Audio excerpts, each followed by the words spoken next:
Gürcüstanın Marneol rayonunun Barma kəndi Ermənistanla həmsərhəd olan yaşayış məntəqələrindəndir. Kənd sakinləri kənddə qorxu içində yaşadıklarını, hər zaman Ermənistan tərəfdən problemlə üzləşdiklərini deyirlər. Onların sözlərinə görə Ermənistan sərhədçiləri icazəsiz kəndə soxularaq kəndlərin mal qarasını uğurlamaqla yanaşı onlara hədə qorxuda gəlirlər.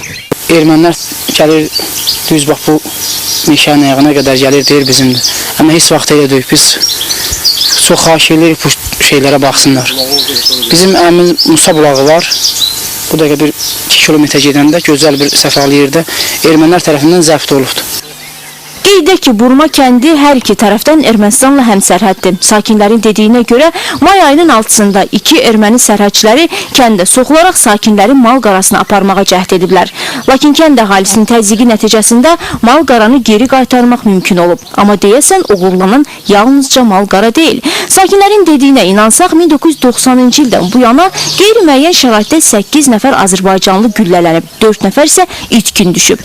Sərhədlə bağlı problemlərin olduğunu kəndin icra nümayəndəsi də təsdiqləyir. Ermənilər hər il bir xərçə çıxarırlar, yavaş-yavaş bizə gəlib kəndə giriblər.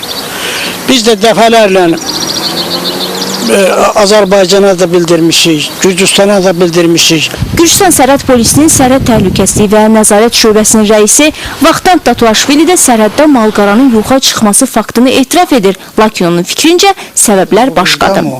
Orada yaşayan kənd sakinləri öz malqaralarına nəzarət etmirlər, qonşu dövlətin ərazisinə keçirlər və onlar tərəfindən saxlanılırlar. Dəfələrlə yerli cəmaatla bu barədə söhbətlər edilib və onlara sərhəd xəttinin hara qədər olduğu göstərilib. O ki qaldı 6 may hadisəsinə, o zaman da kənd sakini malı sərhəddə yaxın otarıb və qara mal bir neçə metr qonşu respublikanın ərazisinə keçmişdi. Həmin an erməni sərhədçilər bizim sərhədçilərə zəng edərək həmin mal otaranlara xəbərdarlıq etməmizi xahiş etmişdilər. Bizə erməni sərhədçilərin sərhədi pozması və bizim kəndlərin ərazisinə daxil olması barədə şikayət daxil olmayıb.